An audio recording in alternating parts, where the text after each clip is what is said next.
क्या देख रहे हो जी दोनों साइडों के ऑपरेशन जोड़ा जारी है। यह डिंगे शहर की ना मशहूर बैकरी है सीकर वाली। वो बैकरी है बोर्ड चौक में। तो यह बोर्ड चौक के नज़ारे देख लो जी डिंगे शहर के मौजूदा सूरत हाल है आज।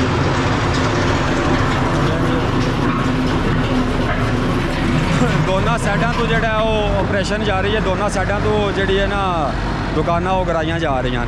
यह तुम देख रहे हो कल्याणी चौक तो लैके तोड़ अपना बोर्ड चौक तक दोनों साइडों तो दुकाना खाली ने। तो दोनों साइडों तो ही कराइया जा रही हैं। गौरमेंट की जी मशीनरी है वो जनाब लगी है। थाने कोल भी लगी है तो बोर्ड चौक भी लगी है। ठीक है जी।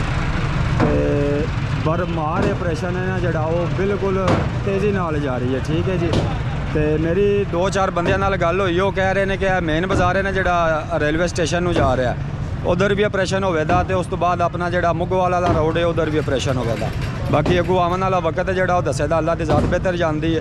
जोड़े बंद मेरी गल हुई उन्होंने यही आख्या कि रेलवे स्टेशन वाले रोड पर भी ऑपरेशन होगा तो मुगवाल वाले रोड पर भी ऑपरेशन जोड़ा होगा। तो यह अज की ताज़ा सूरत हाल है जनाब।